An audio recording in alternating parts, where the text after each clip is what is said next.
Si quelqu'un veut toucher à Madjabou, il aura son problème, va bloquer page, va bloquer chaîne. Mais tandis que Jésus-Christ a dit, là où on m'a critiqué, on va vous critiquer. Là où on m'a rejeté, on va vous rejeter. Là où j'ai connu de souffrances, vous allez connaître les souffrances. Et donc il y a une lampe sur la montagne. Vérité et kozanaka cachette, so koza mwinda likola ngomba mu Kristo. Et là ko ba Kristo basala izala mwinda likola ngomba. So za mwinda likola ngomba. Donc nyonso oya yo ozo sala eza éclairé. Mais si vous commencez à voir quelque chose où il y a des zones d'ombre, oh bazo lingate ba révéler, attention. Attention, je ne pense pas que Madjabou est dans la zone d'ombre au Banité va révéler. Mais qu'est-ce qui se cache? Pourquoi trouble et désordre? Vous l'entendez audio, après tu vas revenir, on a salué l'homme de Dieu, et puis tu vas revenir dans toutes les quelques questions, et puis, Bandeko, ne naza awa, Zwaka Bik, so moni pasteur na bino naza awa, ndeko nangai, koluka midi à 14 RT, terrible awa. So yogi bakanginga. Il y a aussi qui n'a pas na prison parce qu'on n'a pas de choix. Le plus important, vous savez, je suis très conscient. Vous savez, Alain Moloto a payé le prix de ce que je suis en train de faire. Mukoloka s'est décidé qui a touché. C'est le même réseau qui existe depuis. Mukola s'est décidé qui a touché Biloko. Écoutez, Eliwa. Mais il faut que quelqu'un parle au moins. Il faut que Moutumo kwa loba. Mais il faut que tout le monde soit là. Mais là, il y a des gens, lorsque tu commences à parler, ah, tika, yo les sous nini, ozaka bongo yebelo te. Ba tu ba kufa ba église. Au moins ba tu wale kana ba réseaux sociaux. Bozo yo ki sa soni église, bozo ki église soni. Église nini yango o tozo yo ki sa soni. To yeba pe église yango to yo ki sa soni. Est-ce que église to yo ki sa soni, ils ont continué à exister, toi aussi ba bomi yango kala. Parce que l'église ya Yesu Masi et Koko yo kaka sonité racheté par le sang de Jésus ko yo kaka sonité. Ba église yo kaka sonité ba église ba locale oyo ba bâtiment oyo. Ya ngonde yo kasu.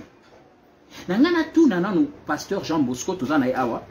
Alors ba rapidement avant de continuer awa puis na tikele maloba parce qu'il a des choses terribles à parler.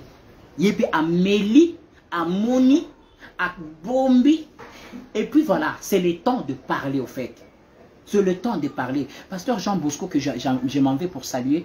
Et avant même de saluer, je vais présenter.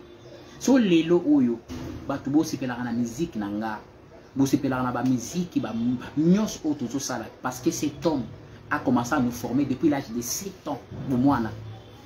Koyembo boka toyemba muta forma biso ye. Donc c'est un grand apôtre qui marche dans la crainte et la sanctification. Donc il marche avec Dieu. Ce sont des choses qu'il a toujours parlé. Et deux fois, bayoka été. Et dans la Bible, on a vu, mutazolo bayoka été. Mais lelo oyo ebimi na miso bato. To lo bato to vandanier. Salut pasteur Jean Bosco. Salut. Boni. Non, Kimia. On est là. Voilà. Le pasteur Jean Bosco est là. Pasteur, salité na quatre église. Désordre na quatre église. Awa na ye omoni nazo laksa yo et puis audio to yo ensemble na yo muta bengi po aloba ni nezo salama na église ou ils ont suivi église. Est-ce qu'on doit se taire devant ça ou il faut parler? Matthieu 24, Matthieu chapitre 24, 14, je le vis, la bonne nouvelle sera touchée, alors viendra la fin. On est là pour révéler. Parce que église d'abord, ils allaient catégorie à bateau mise à part. Bateau maboy, bazako tamba lengi na bango Éphésiens, Éphésiens chapitre 2, on a le but clair. Autrement, tu as mais tant que tu as catégorisé comme peuple, comme mise à part. Tu as la façon de vivre sur le tu as la manière de vivre sur le tout ça est fort, même si nous portons Christ dans le corps ici. Alors la première des choses, nous allons crucifier ce corps. Parce que le corps est malade, le corps demande, le corps a ses besoins.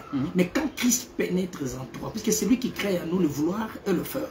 Quand Christ réellement, parce qu'elle a dit, moi et le peuple, je viendrai, j'habiterai à vous. Je vous donne cet exemple. Quand Christ pénètre dans ta vie, les démons là, parce que la problématique c'est quoi? Peut-être les personnes n'ont pas encore réussi Jésus-Christ que nous connaissons. C'est un peu moins bulé pour capter moi bien.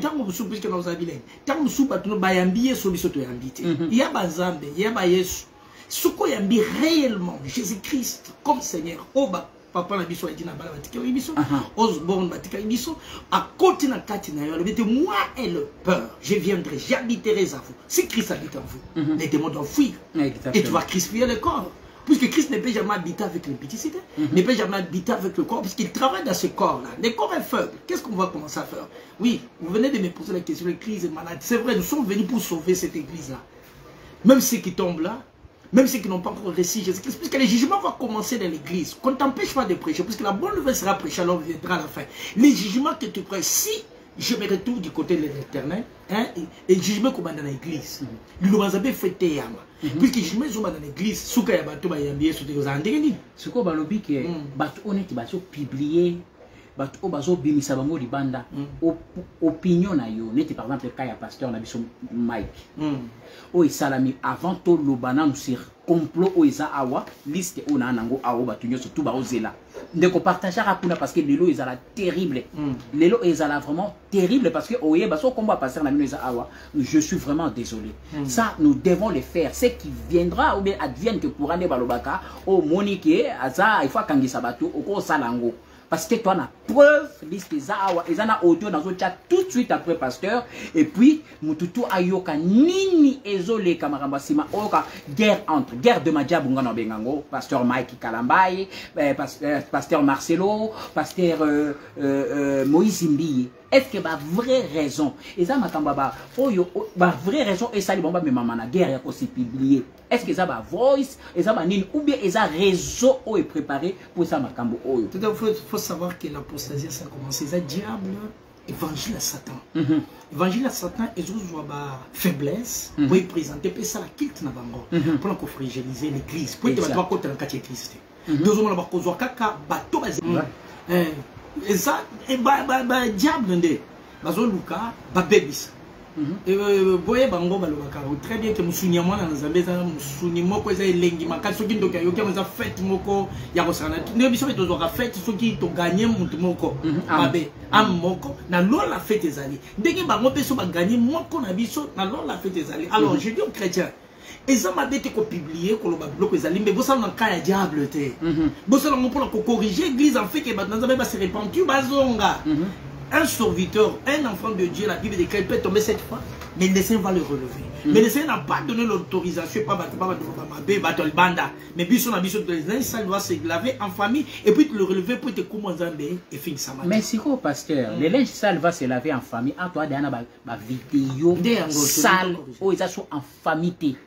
Au monde a bato critiquer biso eza so en famille te bato critiquer eza ba même ba païen ba libanda awa boye lorsque vous dites que le linge sale se lave en famille ngana na liste ya ba pasteur ba prophète ba généraux na mona awa et na ba journaliste qui travaille na média pour nous salir bato. Donc cela veut dire et ça sous la famille nous rapidement parce que rapidement là tu as audio oyo pour ba comprendre le oni to loba peut-être mtako mona tozo loba loba et ba kansi tozo loba tika to loba est-ce que o ça la pasteur Mike